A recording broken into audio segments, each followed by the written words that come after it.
What's going on, world? It's your boy Boom back at it again for This Is 50, man. We got another very special guest. For you guys that don't know, you might have been missing her a while on the TV screen, but guess what? We got Justina Valentine in the building. What's going on with you? What's going on with you, baby? What up, Boom? How you feeling? How's everything? Thank you for having me. I appreciate you. Always a fan first and a correspondent second.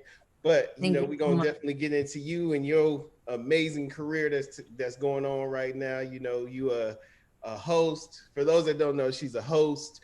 She's a very fierce lyricist. First, a very fierce lyricist. She's a comical actress, pretty much, I guess we could say, because your Donald Trump stuff be on point. I And mean, it's maybe great. I don't know.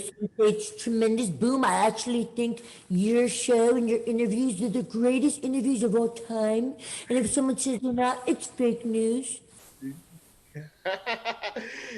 man, and on top of all that, she's a sex symbol. For those that don't know, man, if y'all ain't checking her out on Instagram, her shit be popping. She be making sure she giving everybody a balance of everything that she does in life, man.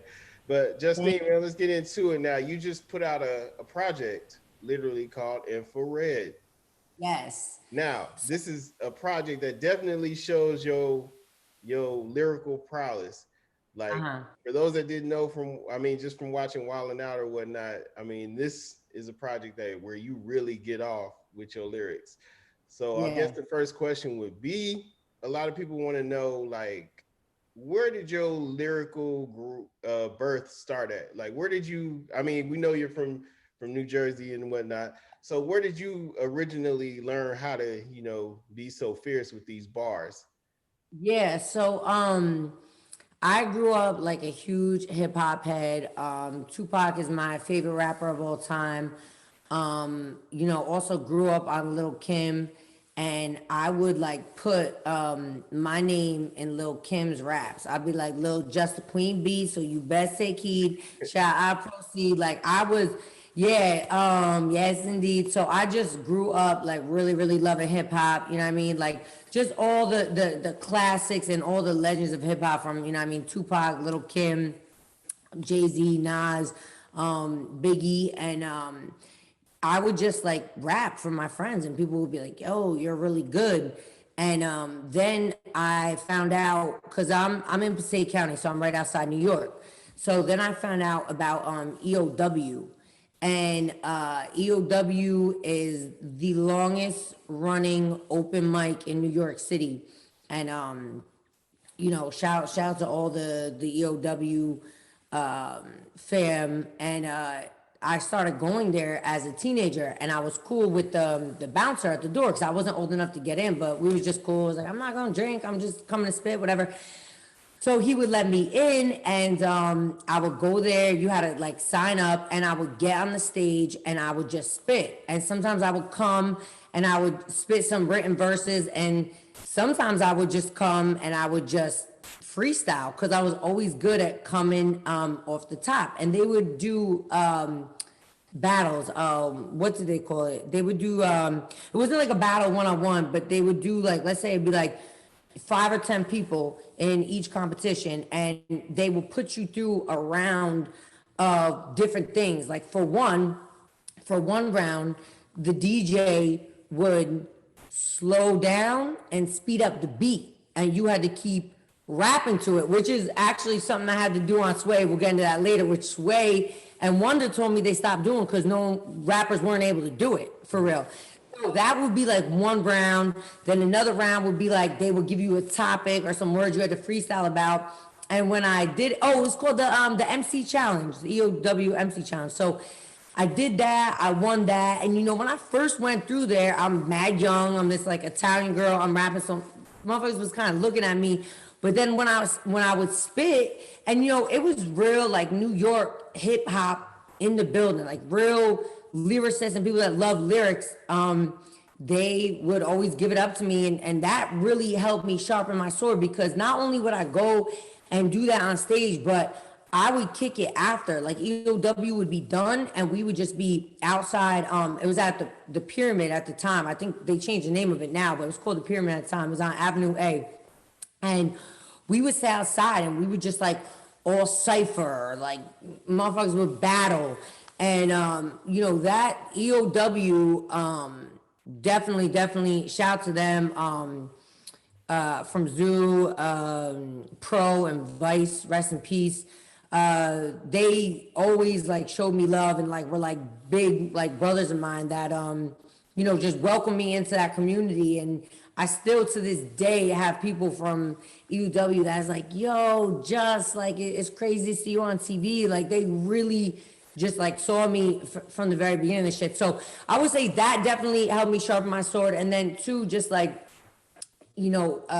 friends of mine from Jersey that all, rap. I definitely have to shout out Vinny and Tretch. Those are like, big homies and big brothers of mine. Like they know me since back then too, since I'm a teenager. Like they would come check me and like those are like my guys. Like Vinny just posted my album yesterday. Like it's like love forever. Like Vinny's my guy. And like all that whole scene, like, all like shout out to my dudes from like that's their little brothers too, like Jay Black and Reek, and we would all just rap and cite for real. And people would be like, yo, I cannot believe this girl could really freestyle like this. So I just been doing that. And then what's funny is when people find out you can do it, it's either they don't believe it or they want to see it.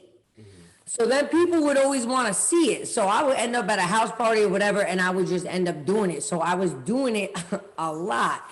And it was honestly that skill set. It was really my freestyle ability that got me on Wild 'N Out for real, because I was in LA filming a video. It was 2015. I was filming a video with my boy Futuristic, and my boy Tonio Skits came through to do a skit. And he's real good with the beatbox. So he's just fucking around doing a beatbox and I'm freestyling. Antonio was like, bro, nah. He was like, I never seen someone freestyle like this. He's like, I don't get it. He was putting me on a Snapchat. Snapchat was lit then. So he was like, and I always shout him out for this. And I told him anything he ever needs from me. Like, he was like, look, I'm trying out for this show. He wasn't even on the show yet himself. This is what a real dude he is. He was like, I'm trying out for the show. He's like, and you're made for the show.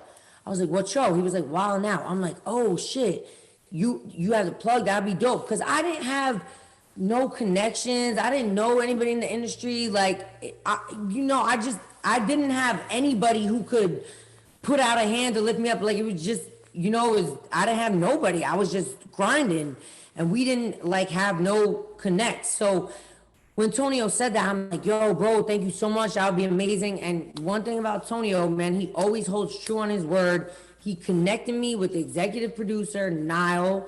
And shout out to Nile. I sent Nile like 5 videos of me freestyling, but I made sure you could tell they were real freestyles. One, I was up at Be Real show. Shout out to Be Real. And of course, Be Real, you can't go to Be Real's show and not be high as shit.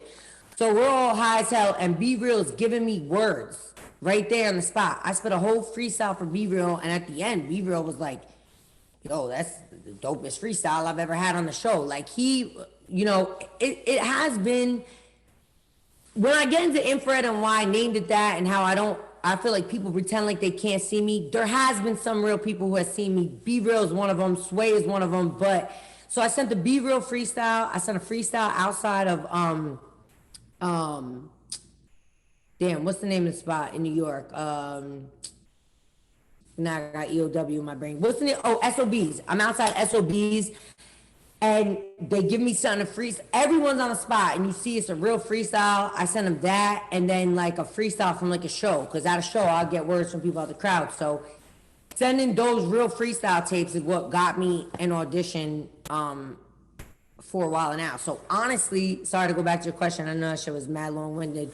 What got me good at rapping was like just doing it and never being scared to do it and doing it often and like just really, being a hip hop head, being a fan of all the greats and just doing it over and over. Oh, and Eminem too, obviously was Yeah, that goes yeah. up. Eminem. No doubt, no doubt. We was definitely gonna get into that. I mean, being that a lot of people know you for your Eminem Yeah. homage pieces, I would say. Yeah. But I want to ask you, being that you took these on and you really went full production with it. But I want to ask Yeah. you, I know as a female artist alone, you face a lot of challenges, but also like redoing like Eminem songs and putting Yeah. videos with it and everything. I know fans of him also really held you in high critiques and really Yeah. like was up your ass like with a microscope to make sure that you know you was dope enough to do this. So I want to Right. know, what was it that got you inspired to to do these songs, and Yeah. how'd you get build the courage to be like, look, I'm gonna do this, and if it's gonna work, it's gonna work out regardless. I'm gonna get the fans approval or whatnot. So with Feminem, the idea, well, to really give you the full story how it happened, one day sitting in my apartment and I'm on YouTube. And YouTube's just one of those places, like I've really grown my YouTube over quarantine, but like I wouldn't always like read the comments. You know, you're busy, you put a video out, whatever. But it just so happened on this particular day, I'm reading the comments on Candyland, which is a song of mine featuring my boy Fetty Wap. Shout to Fetty Wap, Jersey legend, go all that. So I'm reading the comments on it, and you know, people showing love, a couple people hating, whatever, whatever. So there's one comment, this guy said something that just struck me and literally made me create Feminem. So he goes, "This song is dope." He's like, "This song is dope, and my girl loves it. She has it on repeat." He was like, or something like that. But I miss the old Just when you was just spitting raw, and it was just straight bars. It was so ill. So I was like, because Candyland is like, you know, it's like pop. Like, yeah, I have a little rap verse on it, but it's like hip hop. You know, it is like a pop record, but it's dope. So when he said that, I'm like, oh, do motherfuckers think because I put this out? Like, I can't. So I was like, hold up. So when he said that, he wasn't hating, but he was just saying, like I said, from that EO dubbing community, people really knew me as a spitter. Now I can also sing, but it was always rapping first, and that was always my main thing. So when he said that, I was like, all right, wait a second. I need to remind people, because I think on that album I did have some more like pop songs. I was rapping, but I had another song, Faded, where I used the Ace of Base sample, and I'm singing on the hook, but I'm rapping the verses. But I get what he was saying. It wasn't like the rap from those CDs that I was selling hand to hand on my masterpiece shit. It wasn't that. It wasn't that. So when he said that, I was like, oh nah. And then it was like, yo, the Holy Spirit just hit me. It was like Feminem. And when I first thought of the idea, like it kind of scared me. Cause like what you said, I'm like, oh my gosh, I feel like I'm the only female who could really do a Feminem and like really do it justice. Cause I really freestyle and I really write my own shit. And I really, you know, the idea like also scared me because like you said, I know Eminem has one of the most savage and strong like fan Oh, base and fans, like they will kill you over him. So I was like, the idea scared me, but at the same time I didn't want to tell anyone my idea, because you know when you just get an idea and you're like, you don't want no one to leak it, you don't want anyone to know, you don't want anyone to steal it. So it was literally a handful of like 5 people that I told, and I mean only 5. And it's funny because the reaction was kind of split. Like it was one person in my inner circle that was like, yo, I don't know, because I don't know, because they're like, you, I get the comparison and it's you, but it's fan base. Like, are you ready for that? Like people are gonna destroy, like, are you ready for that for real? And in my head, so that person kind of made me double think it. I did double think it, but then I said to myself, number one, motherfuckers like hate me and try to destroy me already. That's one. Number two, if I'm scared to do some shit, I'm in the wrong industry. Because the only way I'm gonna get people to not hate me and not go against me is if I stay in my room under the bed all day. Like, you know what I'm saying? Like, I can't be scared to do this. Like, this idea hit me, and you know, but even like my five like inner circle cabinet people that asked, no one was like, yo, yeah, do that shit. Everyone was, it was unsure, but it was a decision I made that I was like, nah, I'm gonna do it. And every song I was doing, like I remember the day I recorded Just. Shout out to my boy Says. I recorded it with him. And we were in the studio. And while I'm doing the song, there's a part where I'm literally like screaming. I'm crying while I'm recording it. And I got the chills right now. And it was like 3 o'clock in the morning. And it's a long, Just is like 5-6 minutes long. It's the remake of Stan.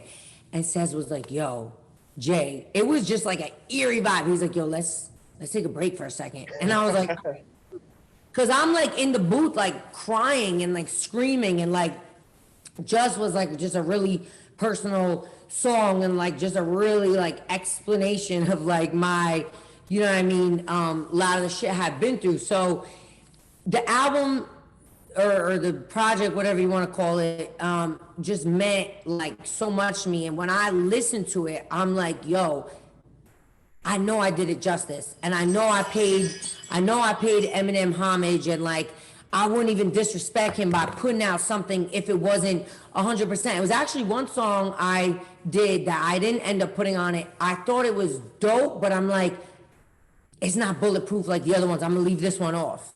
So I just left it off. But you know, I was scared, like you said, because I know how his fan base is, and really any like amazing superstar artists like a Beyonce or like a Rihanna, like they all have those type of fan bases that are about them like that, and that's a beautiful thing. You know, that's a blessing to have that. But I was scared and I was nervous, but I have to say I was pleasantly you know, received, and very well received. Like I would say like 85 to 90% of people like lost their brains over it and was just like, yo.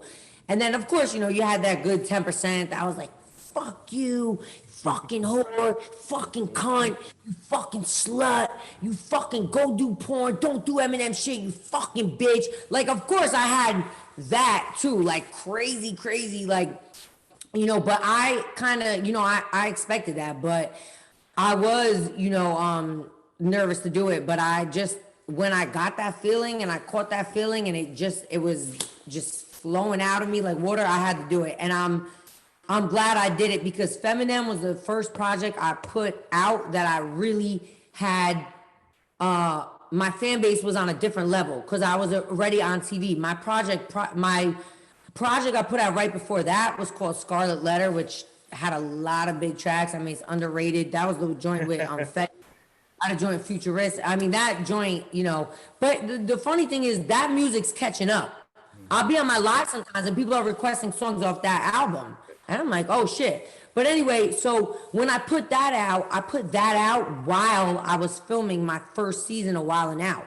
So I didn't have that fan base. I had a fan base and people around the way knew I was, and I had a couple songs actually that had touched radio, like Candyland and Faded, you know, in the tri-state, but I didn't have that next step of the platform that, you know what I mean, like Nick and Wildin' Out and MTV gave me. So when I dropped Feminem, I had been on TV for like a year, so the visibility on it was just different.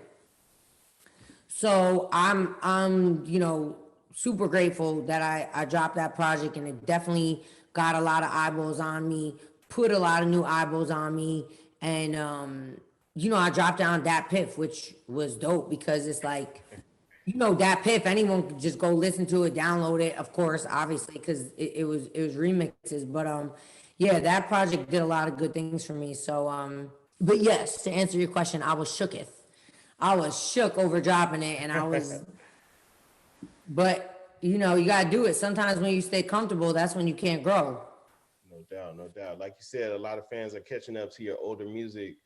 And look, you proven yourself countless times, time and time over. You've proven yourself on Sway. You've proven yourself on Be Real.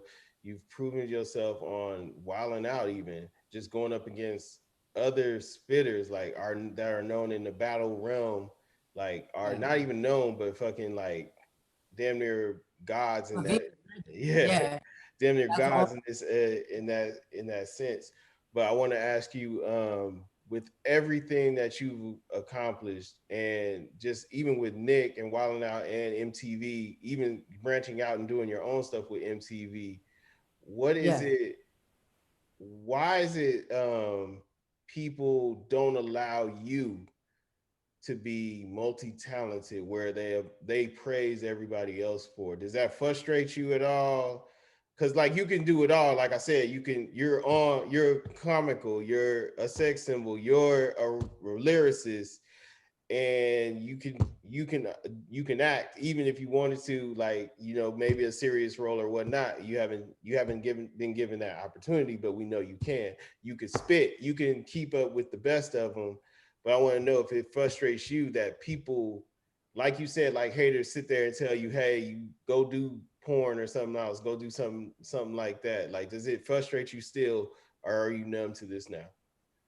Yeah, no, I mean, honestly, to be honest with you, it still frustrates me. At the same time, I remember to keep a balance, you know what I mean, and say even kill, because understand I am so blessed and thankful to be where I'm at, because it was so hard for me to even get here. Like my grind to get here, the countless times I had to prove myself, you know what I mean, and to even be able to knock on the door to get on Wild 'N Out. Like my path to get here was fucking hard. So I am very blessed and grateful to be here, because I remember not being here, and I remember busting my fucking ass and you know what I mean, doing a lot of shit to even be able to support myself and keep doing the videos and do what I needed to do to even get the visibility. So let me start off by saying I am thankful and I am blessed. But at the same time, it is very frustrating because, and I think we were kicking it about this before we started the interview, so I hope I'm not double saying it, but if I am, whatever, chop this part out. If you just took my lyrics, my ability to write songs without having other writers on it, my ability to really freestyle, come off the top, and not a free verse, that's not a part of a song, freestyle off the top, completely written. If you took that and just judged me by that and not the way I looked, it would be a different conversation. I mean, what I did on Sway, I was the first female, not the first female to do the Five Fingers of Death, the first female to spit a real, complete, off the top freestyle for 6 minutes on Sway's Five Fingers of Death. Wow, Wonder, and only real music heads catches, but I love that real music heads have caught it. And it's a really good review out on my Five Fingers of Death. Wonder is making the beat fast, making the beat slow, bringing it damn near to a stop, making it fast, and gave me the most Now, would you trash say beat. he was doing that on purpose because you were a female? He told me he was. And fans were kind of like getting at him, like, yo, why is he really trying to, like, he tried to fucking kill you. And the reason he did it, and he even said it, and Sway told me too, and Sway is one of the realest people to me in the game, and I've had like my own private conversations with Sway on, like, and he's one of the realest. Sway is someone who has given it up to me, and I love Sway forever. But the reason Wonder did it, he says, and well, first of all, the reason they stopped doing it, because they used to do it on the Five Fingers of Death, they stopped doing it because rappers couldn't do it. They couldn't catch a beat. They couldn't slow down, speed back up. So the reason Wonder did it was because if you watch the whole Sway interview, when I got up there, Sway had me spit. I spit a written to a beat, and then we started talking a little bit. And then when we were on commercial break, I was like, all right, we about to do the Five Fingers of Death, right? And Sway was like, nah, we don't really have time because, you know, and I was like, no. I was like, Sway, I came up here to do the 5 cut my other rap out if you need to. But I'm forgetting with Sway, it's live. Like live people are listening and stuff and calling in. So I was like, nah, I have to do the 5 death. I'm like, you've never had a girl come here and freestyle the entire shit. Like, you're gonna give me words, topics, whatever you want. Like, I have to do it. I was like, trust me, like, you have to let me do it. I'm about to kill it, blah, blah, blah. So Wonder says I was talking so much shit, talking my shit, which I was, because at first Sway wasn't gonna have me do it.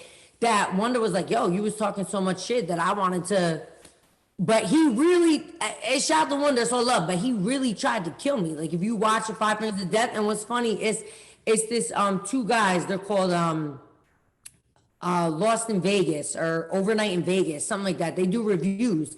And they reviewed my 5 death because they said so many people kept hitting. Sway said that day was one of the most calls he's ever gotten over a show, over my 5.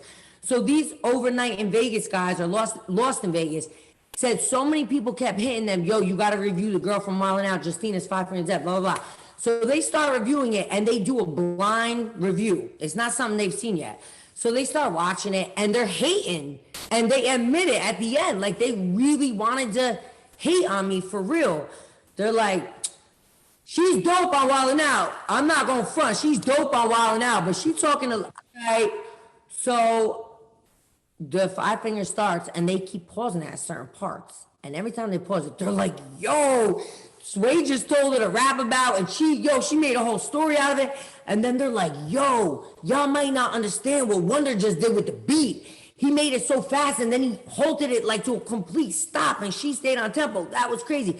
By the end, they gave it up to me so crazy that they were like, yo, we really wanted to hate on her for real, but if y'all understand what she just did completely off the top, that was bananas. But that's always my journey. That review is such a good example of my journey. Like, motherfuckers really want to hate on my music, or they want to. They'll give it up to me. Oh, we love you on Wild 'N Out, we love you on TV, but they really don't want to give it up to me. But then if they really listen, if you really listen to the album, or if you really watch my 5 and like you still hating after, you just want to hate me. And that's fine, because that's, everybody deals with that. So I'm cool with that too. But like, if any other female would have done what I did on Sway, that shit would have been everywhere. But for me, the fans went crazy. And I honestly, to this day, still have people that will stop me, not in the street anymore because we're all inside, but when I'm out, they will stop me every day and been like, yo, what you did on Sway was fucking incredible. But you know who gave me little to no press on it? The mainstream media. You know what I'm saying? Like, did you see any big vlogs post about that? No, I saw it on YouTube though. You know what I'm saying? Like, no big vlogs really wanted to give it up for that. I also did it on I mean, I've done it so many times, but I've also done it on TRL Live, DC. I came as a guest. He's like, yo, Justina, yo, show these fools, spit something. Now, imagine if you did it naked, how many people would have sat there and came up, and how many we'll bust the internet open. I might have to do that, Boom. I'm gonna have to give you 10% for the idea. You would have been on every major outlet. Everywhere. And then I was on Hip Hop Squares with with like, you know, a bunch of my people on Hip Hop Squares, and you know, they said, yo, spit a real freestyle, and you know what I mean? I did it there, and like on TV, like live on TV, you know what I'm saying? Yo, just spit about everyone in the squares. Like, I've just done it, like, shout out to my guy D, but yeah, I've just done it like so many times, like over and over, and it's like, it just, you know what I mean? It just doesn't, I've done it on the news. Like, when we were touring for a while now, I would do the morning news, and the news anchors would be like, yo, spit a freestyle. And don't get me wrong, I'll put it on my Instagram and everything, and it'll get like millions of views, but like, it's just like the mainstream media, I just feel like they just don't want to give it up for me. And that's why I named the album Infrared, because I I knew what infrared meant, but when I looked it up for real, it's the part of the light spectrum that's just past red that's so bright that it's not visible to the human eye. And I feel like when it comes, to my rapping and like to my music, like that's where I'm at with it. So yes, to answer your question, it's frustrating. And it's also frustrating because I'm not new to this, I'm true to this. I've been rapping and making music before TV. See, some people, some people are like, oh, now the girl from Wild 'N Out is making music. No. No. My making of music and what I do is what got me on TV, which was such the biggest blessing ever, Nick and Wild 'N Out and MTV. But and that's what brought me to my next album, which I just came up for the idea for, and I'm about to get started on Monday. This one's gonna be real hard to look away from. But I mean, even Boom, like honestly, like, and I know no one cares, and like I don't care. Like a hit is a hit. You really don't care when someone got a hit. Like only true like hip hop heads and like really care. But like a hit's a hit. We don't really care who wrote it. Who cares? Whatever. But like even to sit there and listen to Infrared from start to finish and be like, there's no writer on this album. Like that's like, yo, you know what I'm saying? But like, just a major label, or I don't do things like I'm not willing to do goofy shit. Like you said, like I'm not willing to, like it's just not in my character to be goofy. Like I just feel like I'm like, don't get me wrong, I'll be goofy and dumb in my skits, but I mean like as far as the music and the artistry, like I'm just not willing to do the goofy shit. Like I feel like I'm too dope for that. So for me, honestly, the way my shit is moving, you know what I mean? My Spotify's at like 300,000 monthly listeners. My album already has millions of streams. My last album has millions of streams. The fans are responding, and that's the most important part for real, because I got some, peers of mine that I'm cool with, like Futuristic and Chris Webby, who, Who appear on the album. Huh? Yeah. Chris Webby, who appears on the album. Exactly. Shout out to my boy Webb. He's on the YLB joint with me. But like, they are truly just fueled by their fan base, and they make great money. You know what I mean? Just with their music. So it's like, for me, I know the fans appreciate it. I know the real ones appreciate it. My supporters are amazing, and even if I don't get those mainstream media looks for the music, I'm getting them for and with TV, but I just don't necessarily get them yet with the music, and I don't know, maybe I never will, I don't know, could be good, could be great, I don't know, maybe I'll never get that mainstream look with the music, but that's cool, because my point is the music is starting to really take on a life of its own, for real. So with Infrared, it charted number 5 like on the iTunes chart, which like I was shocked over that. Like that means my fans really came out, pre-ordered it, saved it, and it's a couple days later and I'm still on the charts. It was number 5 like the whole first day, then it was number 10, then it was number 15, but like, and I'm still on the charts today. So that's a blessing, and as long as my fans appreciate it, and I'm just gonna keep kicking these doors down, honestly, Boom. Like a list just came out. They might not want to credit me for my skill, but the numbers don't lie. So a list just came out and was circulating everywhere. Mad people were DMing it to me, tweeting it to me. It was the top liked female rappers on TikTok, and I'm number 2. And it's not opinion based, it's just pure numbers. Yeah. Lizzo's number 1, shout to Lizzo, I'm number 2, and then, and it's just like you literally go to your page and just your likes. It was just off numbers. So I've been kicking down the door with my damn TikTok, growing my YouTube, growing my Spotify, and I'm just gonna just keep kicking down these doors, and that's it. And the new album's gonna come sooner than people think. I'm slating for it to drop between March and May, you know what I mean? That way, when they do the end of the year reviews, I already know I missed the mark with Infrared because they do them end of the year reviews like in November or October. Early December, whatever. But you said October?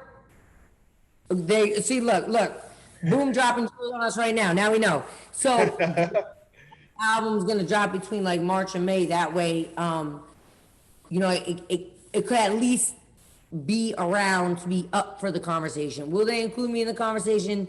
I don't know. Maybe not, but it'll be there to be included.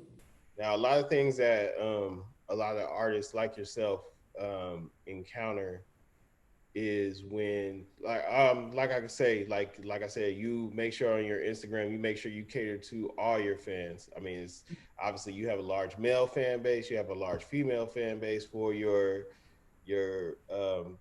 fierce aggressive nature and your lyricism. You have men that love to just look at you. Obviously, no shade in that, and no secret. You got us that watch you for your comedy and your freestyles and your lyricism and your music, obviously. But a lot of things that happen to artists in this day and age is they allow the image of them to be so magnified that it drowns the music, like it drowns out their music. So how Yes, do you make sure to balance? Because to you, lyricism is important, is the utmost important, is the first priority. But how do you make sure to make sure that the music doesn't get overshadowed by your image? well, honestly, like one thing I kind of have to say about that is early in this year, I thought about getting my body done. It's just like damn near everybody got their body done at a certain level. So I thought about it, but like it was two reasons I didn't do it.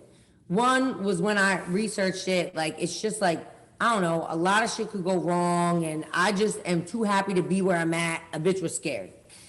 But two was like, I feel like if I do that, I'm putting like that in front of like, it's like look at that instead of looking at this.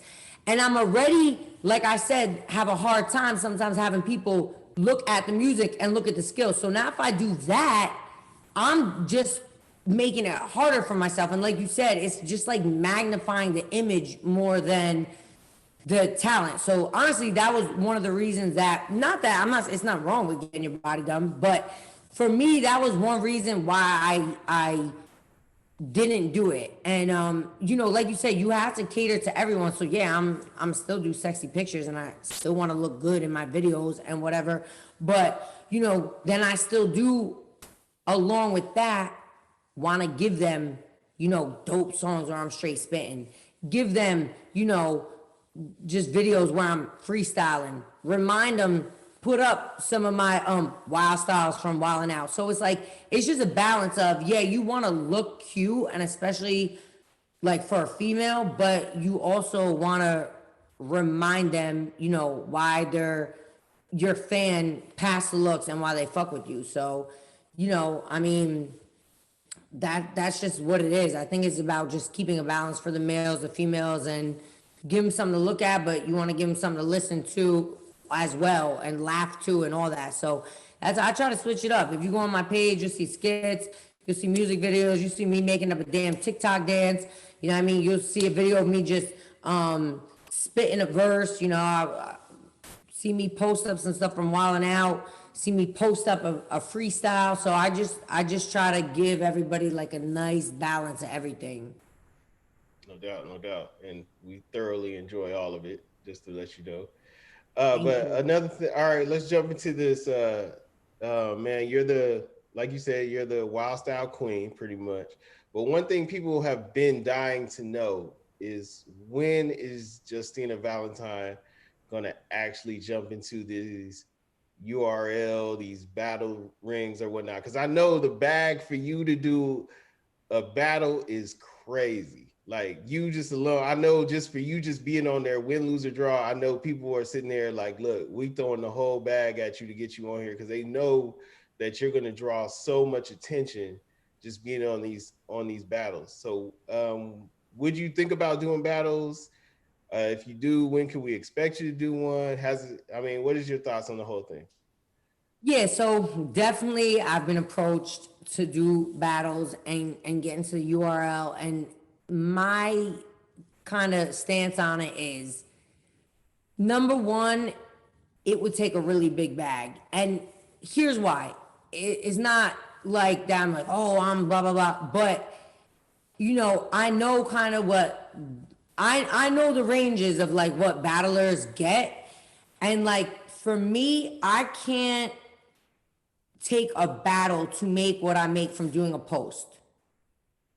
You understand what I'm saying? I can't take a battle for what the same amount I get paid to do like a TikTok post or Instagram post, because doing a battle takes, you gotta write 3, 4, 5 minute rounds, whatever, then you gotta memorize the shit, then you gotta go to the like I can't believe how time consuming it is. Like these battlers be spending a month plus on a battle. So even for that to make sense, for me to dedicate so much time to that, even when I think about like a bag that they could offer me, monetarily, it doesn't make sense.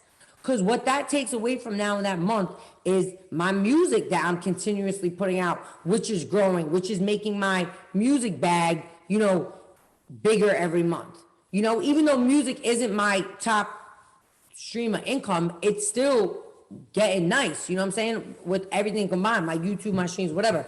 So now it's taking time away from me being able to do my music, which I'm growing, taking away from other projects that I'm working on that are more acting based and stuff, and really just growing my own channels that are my channels. That's, that I get paid off of, from my YouTube to my TikTok. Like, the shit is just time consuming. And I also feel like for me, like, motherfuckers they would prefer to see me lose.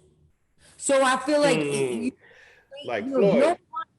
No one wants to see me, just for many reasons we've already mentioned and whatever, like come on there and like kill shit. So I already know, even if I kill shit and it's a clear win, motherfuckers are gonna.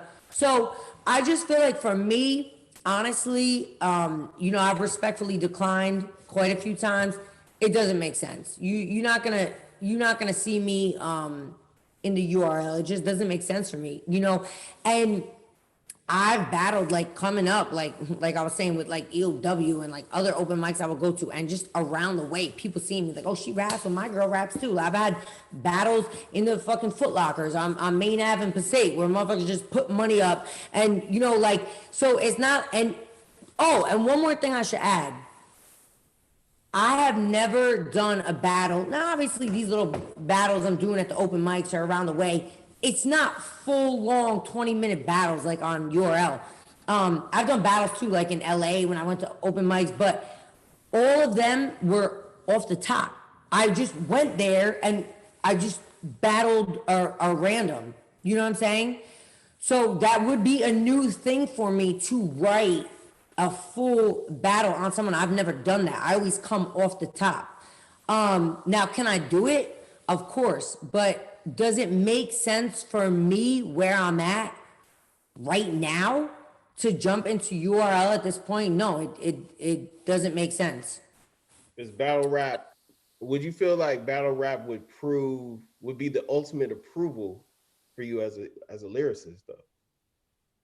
No, because people have seen me on Wildin' Out jump on a fucking bull with a word generator, which you have to know 500 fucking words, 30 castmates. You have to know you're getting random fucking words. People have seen me hold on to a fucking bull for dear life and spit freestyles, looking at a word while my head's turning around. Millions of people have seen me on Sway spit a real freestyle.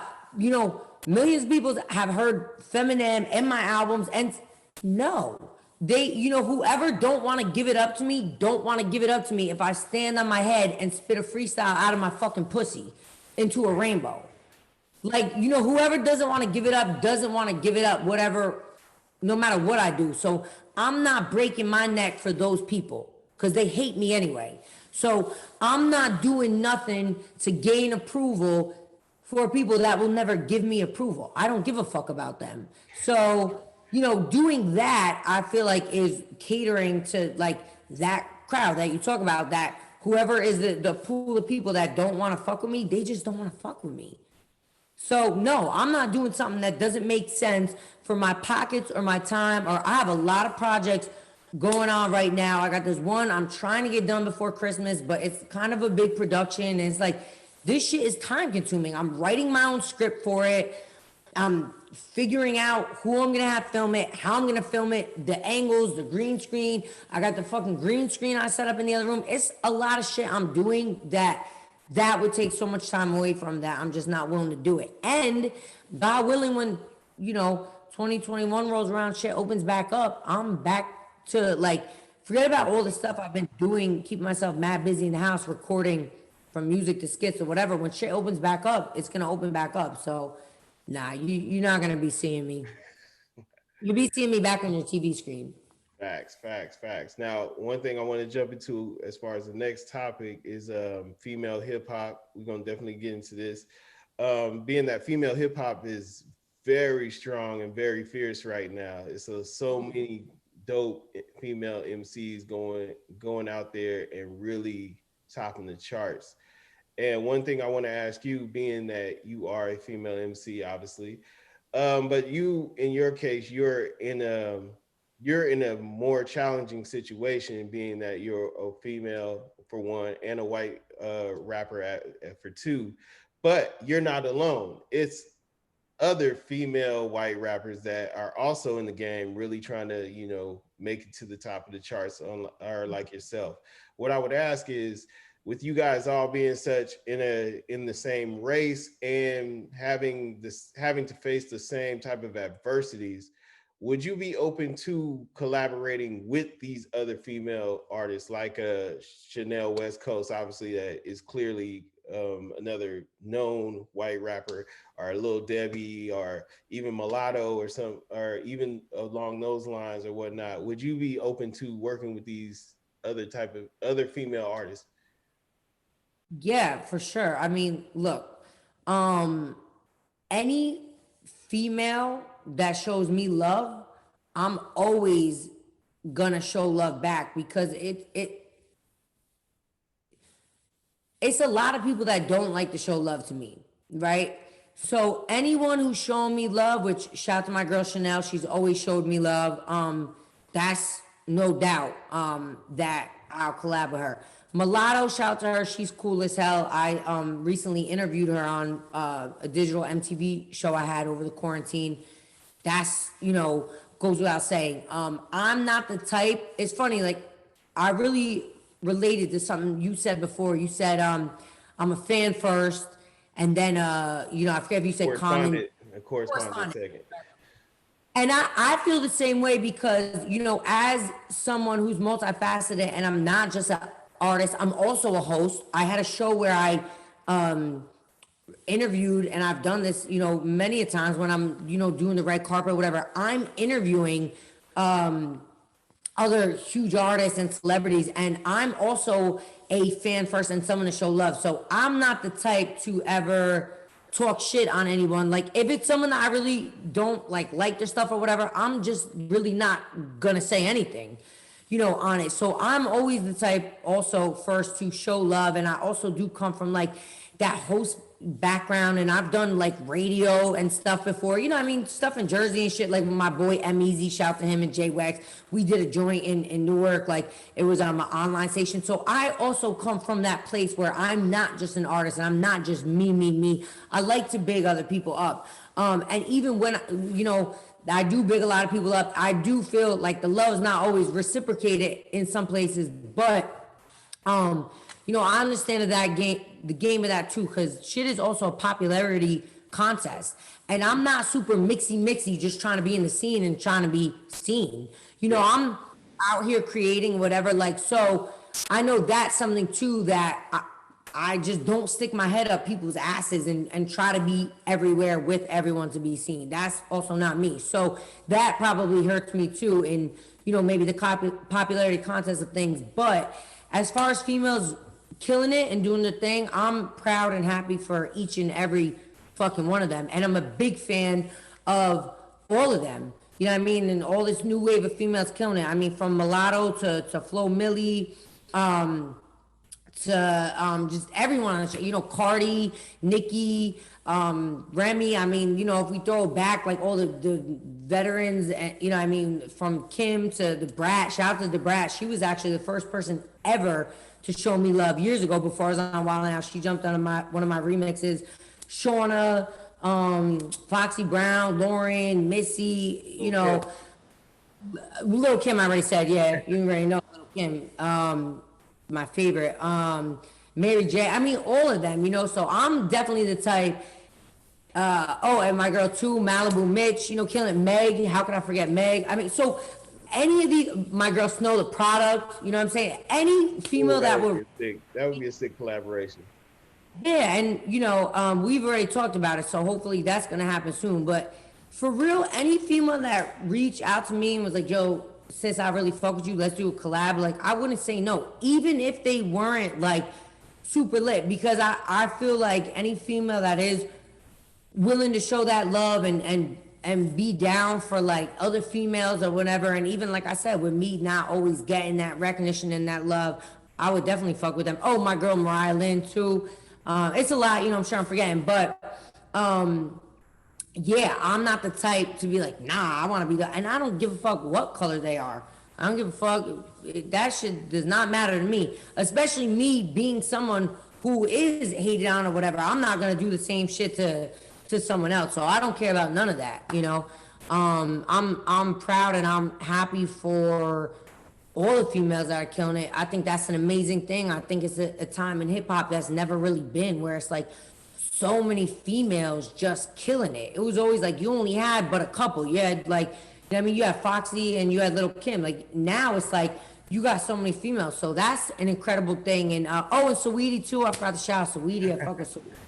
So I'm down for any female that wants to do a collab, and especially a female that's like showing me love, you know, even though I might not necessarily be like at the coolest kids table right now in the lunchroom, you know, which I'm cool with, you know, I'm fine with that too. But yeah, I would definitely do a collab, and I do hope to do more in the future. You know, I really didn't have many on this album, and that was, you know, due to like, you know, COVID. You couldn't really get in the studio with people, but you know, maybe for this next one I might J. Cole it though. I may not have any on the next one either. This one's gonna be real personal and whatever, but I'm gonna be dropping. I'm just feeding the beast right now on my Spotify, so I'm gonna be dropping singles before the new album. I already have a new one done. That's fire. So, and I'm dropping a Christmas song in 4 days, which is fire. So, I'm definitely looking to collab more, because I haven't really done a ton of collabs, to be honest. So that's definitely something I'm looking to, you know, expand into that world of collabs, and you know, just keep feeding the Spotify. No doubt. But like you said with the whole battle league and whatnot, like, I mean, at the end of the day, we know you are a businesswoman as well as an artist, and like you said, that you and Chanel do have a tight-knit relationship. You guys are close, so I guess fans would wonder, why hasn't there been a Justina Valentine and Chanel West Coast collaboration project yet? What's crazy and what I feel really bad about, and Chanel is my girl, like she's always showed love and like, and you know, vice versa. She sent me a joint and was like, "Yo, sis, can you jump on this?" And I was like, "Yeah, I got you." She sent me that in the midst of me finishing my own album and finishing up my calendar. Like, I'm talking about, like, I'm waking up mad early and staying up till 4 a.m. every night. Like, you know, I'm mixing my joints, I'm fixing shit up, I'm ordering it, I just put out a 2021 calendar, which I did like an exclusive video for every month with the QR code, the only scannable QR code, the only people with the calendar can see. So it was just, this last like month and a half has been crazy. So I got back to her a little later than I probably should have, you know what I mean? And I was like, all right, sis, so let me know, like, you just want me to go record it and I'll send you. She's like, damn, I just dropped the album. It was like 2 days after she dropped the album. So, you know what I mean? I shouted out her album, put it in my story, yo, go check out Chanel's album or whatever. So we definitely, I'm gonna ask her, like, does she still wanna do that joint? We moving on to something different, but definitely I wanna do something with Chanel. And you are right, the fans do ask frequently, would you collab with Chanel? And I always say yes. So at this point, it's ridiculous, and not to play on words because her show is ridiculousness, but it is ridiculous that we have a joint. Same with my girl Mariah Lynn from Jersey, always been a real chick, always showed me mad love, and vice versa. So we actually, no, actually, me and Mariah Lynn did do a song a few years ago, but it was for like my boy DJ I'm having a mind block right now, but it was for, oh, Fast Life. It was for his album, and he never ended up putting out the album. And now at this point, when Mariah Lynn was like, yo, should we just drop it? I'm like, to be honest, the song's like 4 years old now. Like, let's do some fresh shit. You know, just because, you know, sounds change and whatever. So, yeah, it's definitely some collabs I need to get done. And now that my album is done and out, you know, I definitely need to reach out to some of these chicks and just dudes that I'm cool with, and make sure we actually get it done. Because same thing with Snow. I fuck with Snow heavy, and we've talked about doing a collab. Same thing with Malibu Mitch. Like, that's my girl, and we've been following and supporting each other for years. And she's right here from New York. So we've been talking about doing something. I actually sent her a joint for this album, but she was finishing her shit too, and I really didn't give her enough time. So I was like, I gotta just put the album out, but when you get it done, we'll put it out as a remix. So it's definitely a lot of females and different guys, like I said, that I fuck with. Even like my Wild and Out castmates, that's my brothers. Like, we need to, and we are on some tracks together that we've done for like their Black Squad mixtape, but like, you know, we need some new shit too. So I'm definitely on my collab shit, to answer your question, and you could definitely expect a lot more of them like coming in the near future. No doubt, no doubt, no doubt. Like you mentioned, COVID a lot of times like put a stop to pretty much everyone going outside and being productive. But COVID also taught us a lot. And I want to know from you, what did COVID teach you about unexpectancy and moving forward in the future? COVID was like just like a really shitty time, you know, especially in the beginning. Like, New York and New Jersey was the most affected areas. So I knew so many people right in the beginning. Like, to me, it was the scariest to have it right in the beginning. Cause no one really like knew. Like, listen, I'm sure it's still scary to get it right now, but I feel like people know a little bit more about it and stuff. So, you know, I was fucking shook. It was a terrible time. You know, my brother, like, one of the first people to ever collab with me, dear friend of mine, Fred the Godson, passed. You know what I mean? And you know, I'm super cool with his whole family, his wife, his kids. So it was just, that was like a terrible, that was just a terrible time. So like COVID, you know, was just, it was terrible. You know, it all around, it was terrible. A lot of people lost their lives, lost loved ones. So that was just a fucking shitty time and a shitty experience. You know, so that's the most important part of it, was just people that were lost and that aspect of it. Then, you know, as far as like working, you know, we were on tour for a while and out. We were doing like a 30 city tour, and when the tour got canceled, we were only on date number maybe like 5 out of 30. So, you know, that got pushed back. So that was that. Obviously, we couldn't film anything for the rest of the year. I mean, I was, like I said, lucky enough to, I did film a bunch of stuff for MTV from home, and I still am. I got the lights and the, you know, all that. But it definitely taught me, you know, and it might sound like whatever the word is, like, it might sound like trite to say, but every day really is a gift. You know, like, I'm thankful and I thank God every day, because like I said, I had to work extremely fucking hard to get here. I really had to cut my teeth and fucking claw my way up. But so I thank God every day, but like, I thank God every morning, like, thank you for another day, because it really you know life is precious, you know, and but it really shows you like you have to be thankful like for every day, really every day. So it's definitely reminded me of that. And you know, as far as work and just grinding, getting things done, it's like you just got to be ready to go with the flow, and you have to be self sufficient. You know, you have to be self sufficient. I started a vlog over the quarantine called Quarantina with Justina, just to show people what I was doing in the crib, not thinking much. So we're filming it off the phone. I'm being dumb. I can't cook for real, so I'm showing them like how I'm cooking frozen stuff.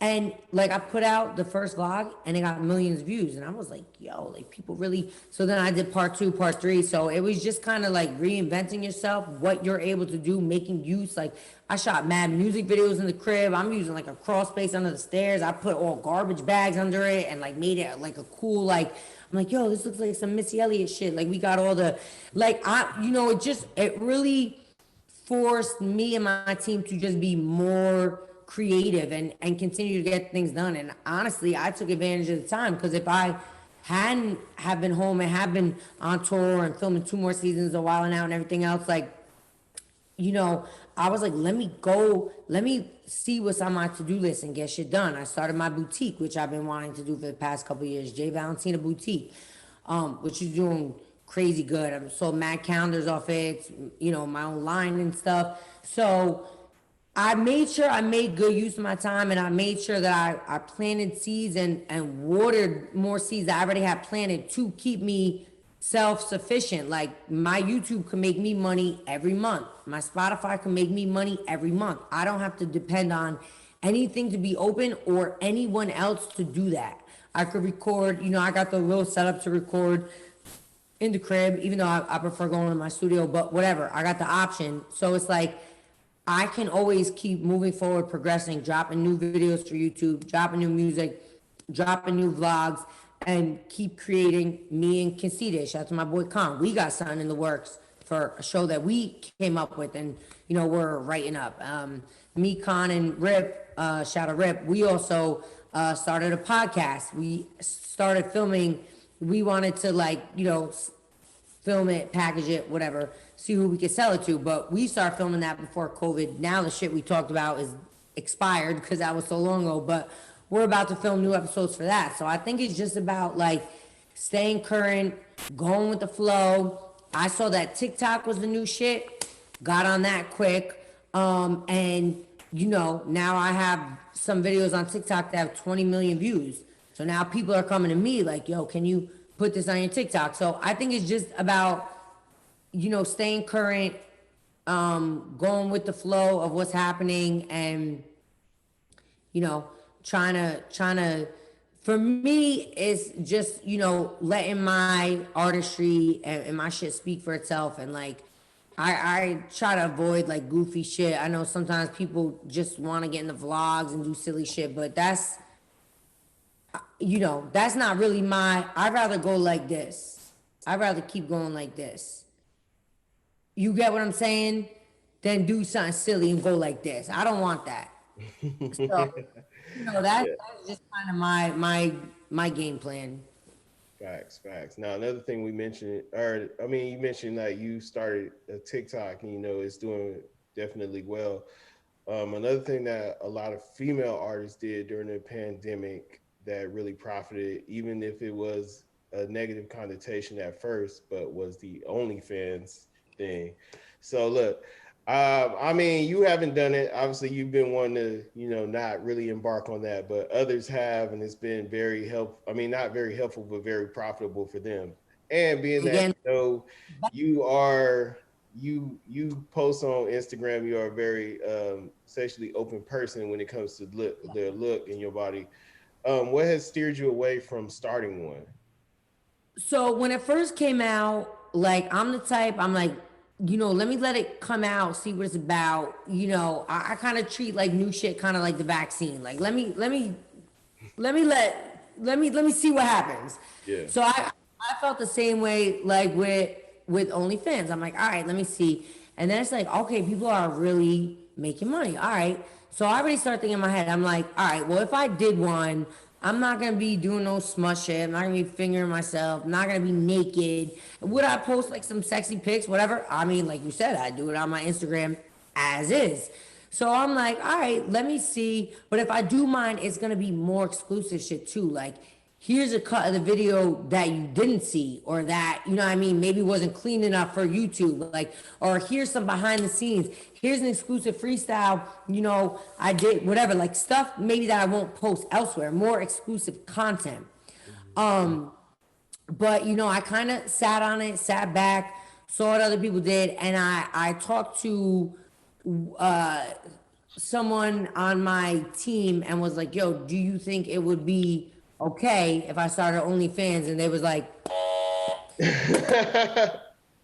because they were like, look, you know, you do a lot of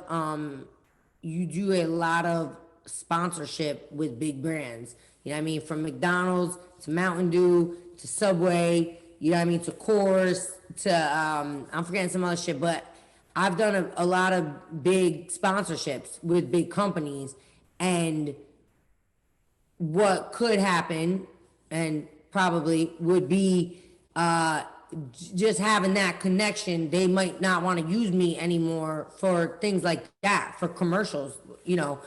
So and so for me it was like I could get this bag right now, but I'm not trying to mess up the long-term bag, and that's why I didn't do it. I thought about it, and like I said, mine would have been like more behind the scenes content, you know, mixed with it, season it with a little splash in some sexy I mean, pictures. the But exclusivity alone is the exclusivity alone. Like you could have did special skits for just that and whatnot.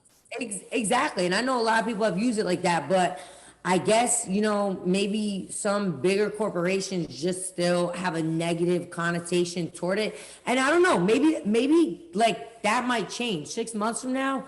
The doors might be bust wide open and it might not be that anymore. But I think that was just the connotation people had of it right in the beginning. And I don't see nothing wrong with it. I don't see nothing wrong with none of my sisters getting their money, or my brothers, because there's a lot of guys on there too. So Yeah. I don't. But when I was told from like a very valuable player on my team, like, nah, not for you, because like you're not like just like one thing. Like, you also host, you also do a lot of these sponsorships, you also like, so for you, no. I understood where they came from, and I was like, okay, cool. You know, I definitely was like feeling my, like, damn, I know I'm missing some money from this, but I mean, you could have did the one where you had the video where you were helping the dude out, and you was like, "Yo, let me show you how to have a bigger booty." You just sit back on the thing and you go. See, literally, literally, I'm gonna do that for TikTok later. I'll tag you. Um, but yeah, I mean, it was just you know, when I was like advised by someone I really trust, like the reason why they're like, trust me for down the line, like they were like, definitely not right now. They weren't like, no, you could never do one, but they were like, definitely not for right now. So, and I really think, honestly, I think the people that jumped on earliest made the most. Kind of like how when I really jumped on and got my TikTok popping, because you catch that early wave. Whereas, like, I feel like there's so many people on it now that getting on now, you already missed some money from not being on right away. So, you know. definitely. But well, like like your business and your raps, and just like what you got on, it's a marathon out here. You know, when it comes to chasing that money, it's a marathon. And shout to the legendary Nipsey, because I'm a huge fan of his, and I feel like I, you know, also have adapted a lot of his ideologies and stuff, and it really is. It's a marathon, not a sprint. That's why I was like, I said I'd rather, you know, I'm here for like a long time. So that's what I'm slow and steady. Call me the turtle. Fuck it. You know what I mean? So, you know, definitely it's a marathon. That's the truth. No doubt, no doubt. Well, on infrared, I want to ask you: do you feel like you got personal enough with your content on the project? I mean, a lot of people know you're gonna go on there and try and say the most witty, slickest shit possible, but you know, a lot of people, even especially females like yourself, that come from similar backgrounds, that have similar tastes, that fell in love with hip hop the same way you did. they want to hear your story. Do you feel like you provided them enough on this project? I feel like on infrared, I give people a little bit of everything as far as like genre wise. As far as like really like telling the story and delving really deep into shit, I did that more so on Eminem. Like I said, like if someone was just like in a quick like was like, yo, let me like hear her like story of getting on like I got 5 minutes to listen, I would tell them go listen to Just. I feel like Eminem hit on that more than Infrared did. The new album's gonna hit on that story also more than Infrared did. Infrared was more like you said, slick, witty shit, really fucking flexing, showing my skills, but also having those songs that kind of like, feel good and like our bops, like, Strawberry Soda, Love You Better, great marriage of like R&B and hip hop. My favorite songs on the album, Strawberry Soda, Love You Better, Big Bag Energy, OnlyFans. OnlyFans is a straight like storytelling, which when I dropped that, I tricked motherfuckers. I said OnlyFans link in the bio, and it worked because that video is at like 1 million views in like a month. Facts. But then I do have songs on there that are more personal. Like I end the album with a song called Somewhere, and not necessarily like personal. It was more like I felt like I couldn't put out an album in 2020 without having a song that touched on what went on in the world in 2020. You know what I mean? From everything that went on, from COVID to police brutality to just like the state of the world. I felt like I needed to do a song that touched on that, or I would be doing like myself and my fans a disservice. So I do end with the song called Somewhere. But I would say this album is more flexy, more skills, more bops, like, more like just to party to listen to be surprised by, like, damn, she killed that. It's definitely more of that. The more personal shit is more on, more so on other albums, for sure. Eminem and all my albums, like past albums from Route 80 to to present. But you will definitely get more of the personal shit on the next album. That's gonna delve deeper into that. But this album was more so a collection of the songs that I dropped throughout the year as I was growing my Spotify. This next album, when I keep saying it's gonna be like a Eminem, in that it's very like thematic and it's gonna be very cohesive in all this theme. You know what I mean? Whereas like Infrared, like you said, it's all like banging ass tracks that was a collection of tracks. But this next one's gonna definitely be more themed, and I'm excited for this next one. All next week I'm in the studio, so I'm hoping to knock this out quick, because like I said, I definitely want to get it out towards the top of the year to just be considered for different shit to get on these lists and all that. But I will say, I have noticed slowly that I'm creeping up into things. Like, meaning like the TikTok list they had, it wasn't opinion, it was purely numbers. So that's why I'm there. But like, another list came out, some hip hop blog put it out, I forget who, but someone sent it to me on Instagram. They're like, yo, congratulations, number 30 or 31 or whatever I was. But it was like top 100 female rappers. And I was on that list, and I was like, okay, that's dope. Because I feel like sometimes I'm not even like in the conversation. I'm like, fuck, like, what do I have to do to get in the conversation? So it has been little, things like that have been dope, that that I have been like peeking my head like Groundhog's Day. Like, I'm just sticking my head out real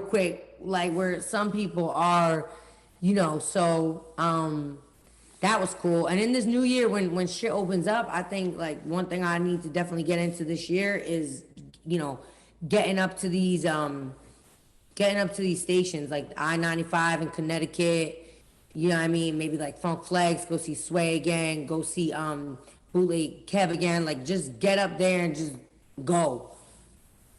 Just keep doing that because that's, you know, that I think that is something also that helps you prove yourself, and it's not just something that's on wax or whatever. So I think that's my plan for this new year too, is just to make sure I do a lot more of that. I can do like I did on Sway, go up there, have a little 32 bars, 64 bars, whatever, spit that. If they want to hear freestyle, let's go, whatever. But I think, you know, I just you know, just more of that real live shit too, you know? Facts, facts, facts. Now you mentioned lists a lot, like you being placed on lists a lot this year. But I want to ask you because I know a lot of females kind of stray away from this conversation, being that everything is going so well for you guys right now. But I want to ask you and get a straight answer: is the female hip hop genre right now competitive? I think hip hop in general is competitive and always has been, and is very like, you know, very like bravado, like I'm the best, I'm the, you know, I'm number one. Like, and I think that's just the competitive nature of hip hop. So I think, you know, that'll always be there. So is it competitive? I think so, but I think it's a new vibe in female hip hop that maybe wasn't always there. And I do credit I, you know, credit it to a lot of females that are popping now, where it's more like they're embracing each other, you know, and it's a lot of females doing collabs, and I think that's really dope because I always thought like, damn, why do these motherfuckers like men?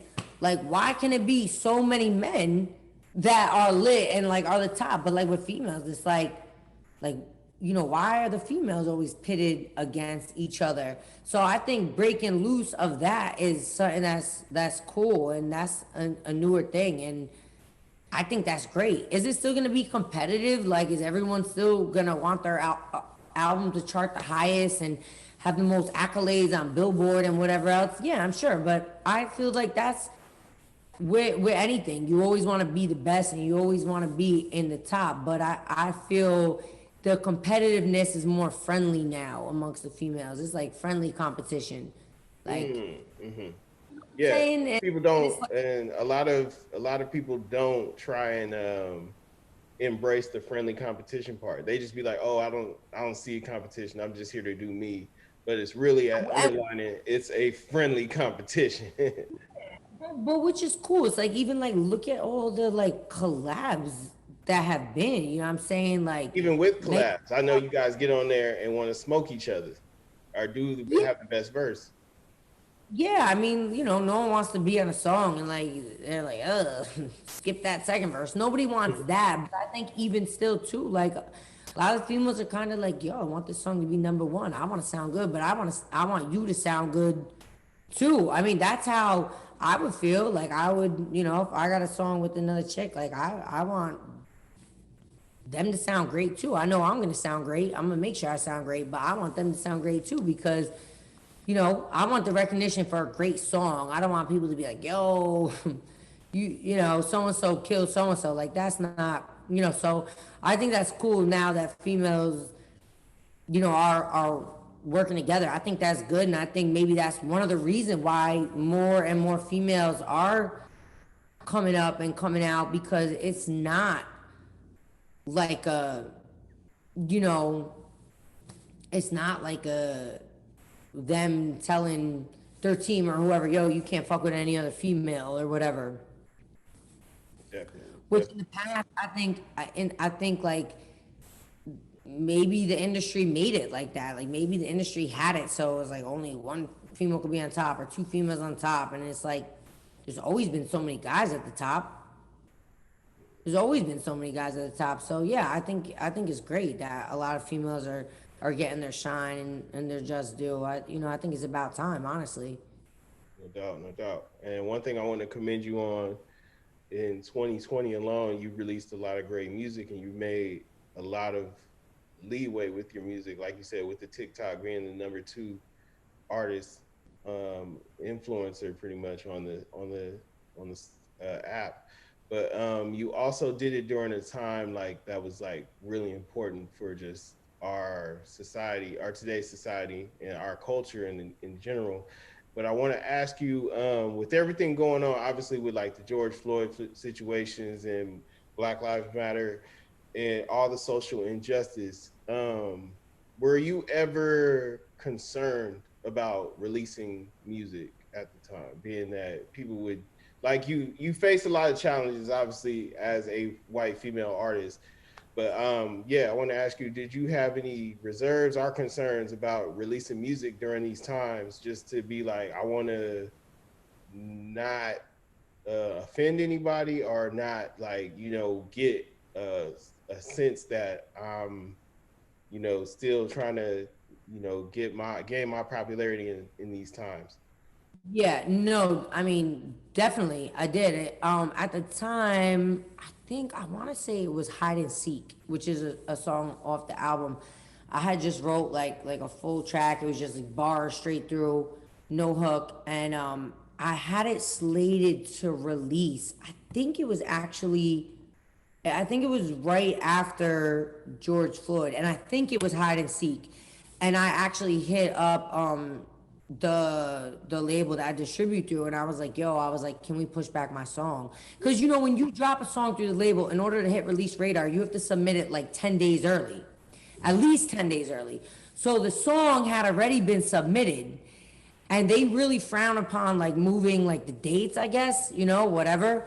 But I was like, yo, I really don't feel good about dropping a song right now. Can we push it back like a week or two? Like, I know it's not good for as far as like trying to get a look or editorial or whatever, but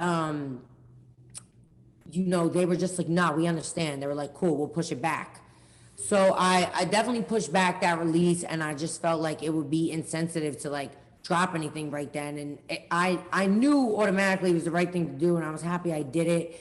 And I always try to be real. I don't try to do things because other people are doing it or I feel forced to do it, and I do things from a real place. And, it's some people that have been speaking up about certain things way before this year, and it's some people that just started this year, and I'm one of those people, like, you can go back on my Instagram. I've been, speaking up about injustices. I put out a song in like 2014. Was it 14 or 15? It was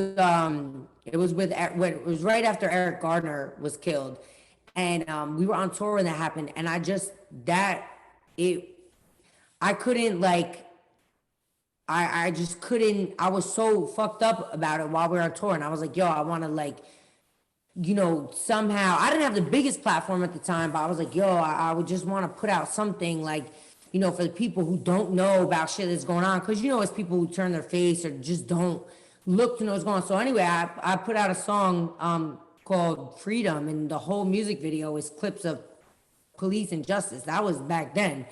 And with the Sandra Bland thing, like that was such a tragedy. I did like a rap on that. So I've always known the injustices that Black people face, and so I'm not new to learning about that. I've always acknowledged that, and so when everything was going on this year, of course I did my post. I did another rap about it called Change or Changes, and of course, like, it's always gonna be some people that are like, "Shut up, you're white," and I get it, and it's whatever. Like, I expect it, so it just is what it is. But yeah, as far as dropping the music, I did wait on the track that I had coming out around that time because I didn't want to be insensitive. And another reason why I made sure I put a song on the album that did, reference what's going on in the world. And it's called Somewhere, and it's like a flip of Somewhere Over the Rainbow. And it's basically, and basically I say in the hook, like somewhere over the rainbow color, it don't mean a thing. Cause you know, the rainbow's all the colors. So I ended the album with that cause I felt like it was a cool way to end the album. And, you know, I wanted to not pretend like 2020 didn't happen, you know? So yeah, to answer your question, I did hold back on music I had coming out because I do think this was a year like to be aware of what's going on and you know not ignore it. I feel like a lot of people this year were pushed to a lot of people were pushed to acknowledge, you know what I'm saying, what goes on in the world. But it is a lot of people that are not black, like myself, that I didn't learn about this in 2020. I know, you know, what you guys, I've been aware of it, you know, for years. So, but maybe 2020 had to happen for the people who weren't aware of it and don't acknowledge it. Like, to be like, no, like you can't act like this doesn't, you can't pretend like you don't know this happens, you know? Facts, So, facts, facts. One thing, or moving forward, I want to ask you is about, man, why are you not a major label artist by now? You have the accolades, you have the millions of streams, you've been consistent, you are a beast when it comes to the lyrics. So, like, what has been your hurdles when it came to being approached by major labels? I mean, obviously, you know, they probably have approached you, I'm sure, and tried to give you a slave contract or a 360 horrible deal or just not give you what you deserve.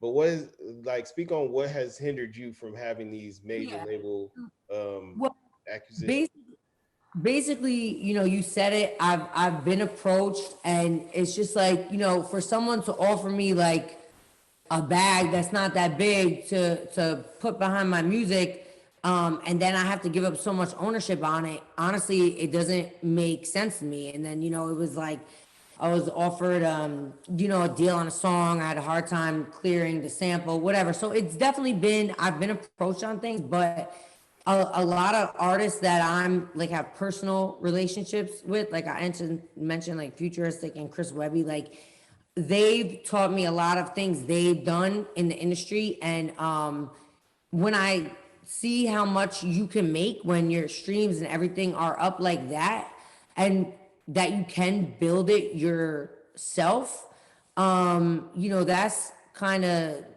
stopped me from considering certain situations. Like if the perfect situation came around, I'm not gonna say I wouldn't do it, but for now, I am very happy with the way I am putting out my music. You know, I'm very self-sufficient as far as getting it done. I don't need you to set me up sessions with 10 writers to get an album done. Like I'm very self-sufficient in how I'm putting out music, which means the volume of music that I can put out is very great. And that was, you know, just basically a blueprint that I followed this year, was just putting out music consistently, and not even as consistently as I could have, but at least dropping a song a month. So I already have stuff lined up for next year, new tracks I'm working on, one track that's already that's done. Well, I'm dropping a track, Christmas track next week, but then I have another new track that's done. So now that I like kind of see how you could do it, I'm happy with where I'm at. You know, we'll see if, you know, something comes around in the future that makes sense. But you know, for now, I'm happy on this independent grind, and I think I'm doing a good job of it. So you know, we'll see. Facts, facts, facts, and like the rest of us. One thing I want to ask you for the ladies, man, for the ladies' point of view, what would you say is a sex appeal that a lot of women have that they don't fully embrace? I would say probably things that make them different, things that make them, you know, stand out. You know, we all conform to, you know, we conform to a standard of beauty that sometimes could be impossible to reach. Like, you know, if somebody has their nose, their tits, their ass, you know, everything done, it's like your little girls are trying to conform to. And again, it's nothing wrong. I'm not putting anything against anyone who gets that done. It's your life, live it however you wanna. But the part that does get a little dangerous is, because I have a lot of young fans too. And it is a lot of little girls that look at that and they're just like, I don't look like that. And it's like, you want to tell them, well, they don't look like that either. Like, don't worry about it. Like, whatever's different about you makes you dope. Like, whether it's you have mad freckles on your face or, you know what I mean? Like, you got a little weird hairline piece that comes down. Like, the things that you think is weird about yourself probably might be like what, like, the person that loves you falls in love, with you for, or like people look at you and like, that's unique about you. So, I think sometimes people just need to embrace, women don't realize sometimes the shit about them, or maybe you have a gap or whatever, like that shit is sexy. Like sometimes they forget what makes them different also makes them sexy, And I've had a lot of little girls like hit me like, yo, I think it's so cool. Like, you know what I mean? Like you didn't get any surgeries. Like, I hope you don't get any. Like, I want to be like you. Like, I want to, and it's like, and that's, I don't want to disappoint them one day. Turn around in 2022, I got a whole new ass. Nah, but, it is like, I think the things about us sometimes that make us different, that give us a different look. Like people will talk shit about my voice, but I love my fucking voice. I don't care. I sound like a dude. I don't care. My shit is raspy. This is God given. This shit is sexy. Or like my face is kind of chiseled. Like I have like strong facial features. Oh well, like some top model bitches be getting shit done to have these strong features. Like I don't care. Like that makes me different. So I've kind of, and I think that honestly dealing with so much hate and criticism, like, from the public, and also like being on a show where we get roasted for a living. Of course, it's all, and we all cool with each other, but it's made me like, I don't give a fuck. I don't care what you think I look like. I really don't. Let me tell you something, because what I look like has not, it's I'm still getting my bags and getting what I need to get done. So you could think I'm ugly, you could think blah blah blah, you could think la la la. I need to get this done, I need to get that done. That's cool. You ain't paying me no money. So opinions are like assholes. Everybody got one. Right. So, but yeah, I think women sometimes forget the shit that makes them different also makes them sexy, because sometimes everyone's kind of trying to fit in, Definitely. Well, last question, I guess I would say, being that this is 50, we got to ask you, what's your favorite 50 Cent moment? Oh my gosh. Well, first of all, let me just say too, when I was mentioning the artists I came up listening to, 50 Cent is definitely in there. I mean, Get Rich and Die Trying. I mean, 50 changed the game. Let's just be honest about that. And 50, I'm trying to get on your next Power or whatever the next series is, whatever great fit, like female Tommy, need me to kill like whatever you need me to do. But my favorite, you said what was my favorite 50 song? 50 moment. It could be a song too, but what was your favorite 50 Cent moment? 50 moment. Well, I mean, my favorite 50 move was him just like 50 such a mogul. Like he just grew past being an artist. Like when he came out with Power, like he just fucking shook the ground with that. And I was like, yo, 50 is really gonna be here forever, for real. You know what I'm saying? Even though I knew it with the vitamin water, and I mean, he's done so much shit, but I was just like, yo, like 50 is gonna be here forever. Like he's just a fucking boss. And I really hope he can put me in one of his series. Facts.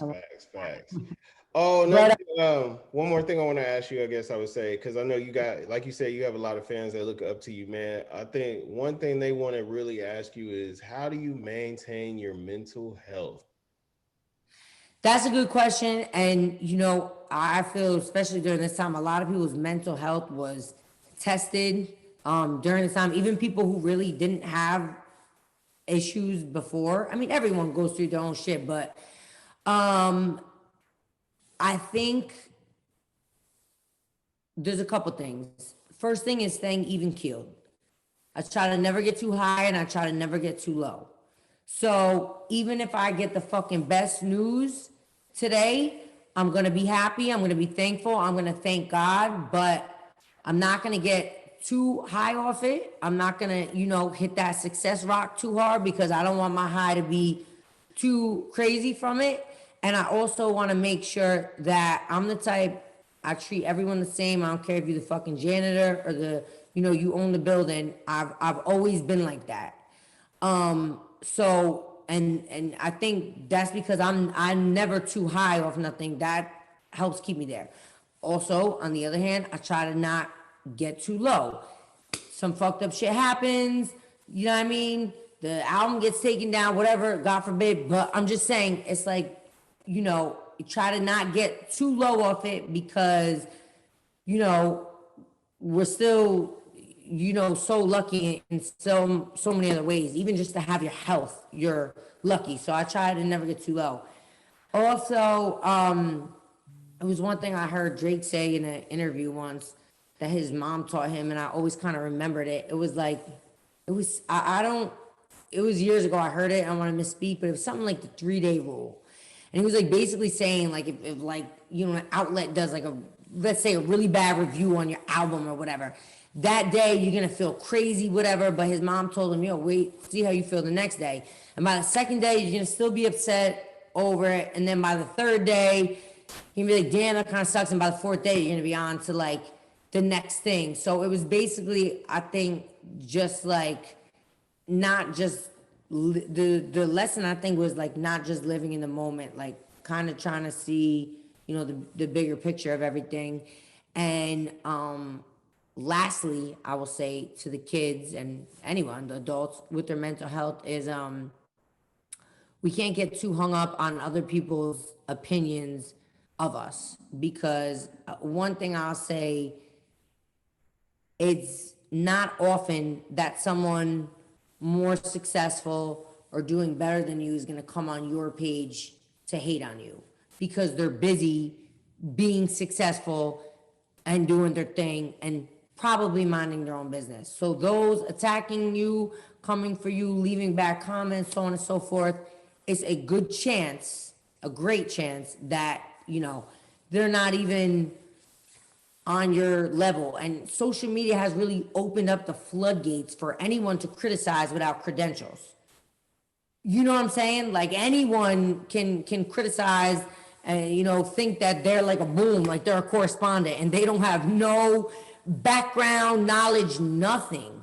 So you really have to take that with a grain of salt, and you really can't get too hung up on it, and you really have to learn to let it roll off of you, or else honestly you'll make yourself crazy. So you got to take it with a grain of salt, and you got to know that a lot of the people coming for you and criticizing you, they don't have half the accolades you have. And you got to understand it's not coming from a real place. It's not like Boom's coming on there and telling you whack. I mean, I wouldn't have no problem telling you your bars is whack if they was whack. Yeah, I wouldn't. I mean, but you're supposed to, but you're a correspondent and you have credentials. So your criticism comes with an extensive background of hip hop knowledge, of, being a correspondent for This Is 50. You're not, like, Joe you're not down the street. who doesn't have no knowledge and nothing, just, so it's different. You have the credentials to do that. What I'm saying is a lot of time these people that like, will attack you or whatever, they don't even, they don't know nothing. They have no music knowledge, and they're just, a miserable person hating, just to want to hate you. So that's different than you telling someone they're whack. No doubt. Well, like I said, for you guys that don't know, man, this is Justina Valentine. I don't know why you guys wouldn't know. She everywhere, like, and doing everything and being hilarious, being lethal with the bars, giving out relationship advice. She out here really, really in her bag, heavy. And like I said, she has a new album out called Infrared. If you guys don't know, you guys need to know because it's out now. And it features Chris Webby and B. Simone, another fellow Wildin' Out alum. They came up and talked this shit real quick on one of the joints for me, for sure. Facts. Another female out here doing her thing, trying to make it happen, you know. But one thing I want to make sure we do, Justina, is salute you for just being a powerful female in general. Like you have Thank you. embarked on so many hurdles, so many roadblocks, so many adversities as an artist and as a creative. Like this shit didn't happen overnight. Like you really busted your ass for this shit, and we gotta make sure you know we are proud of you for your accomplishments and for you never giving up. Like never, even no matter how hard everything got, you really went balls to the wall with it. So we just want to salute you for that, obviously. And then, like I said, make sure you guys go check out her album right now, Infrared. I mean, it has a couple bangers on it. Not even a couple, but you should listen to the whole project from beginning to end because she really be spitting that shit.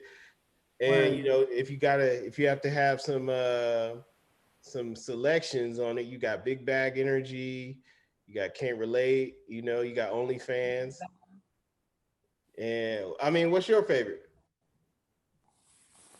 What would be your favorite?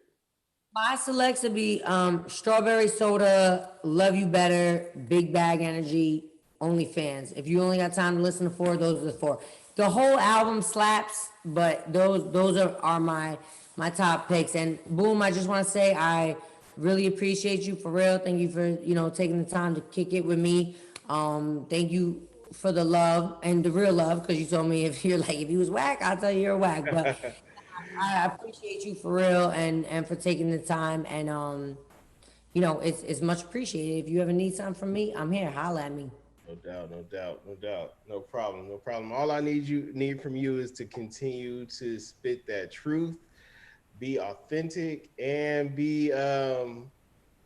ahead.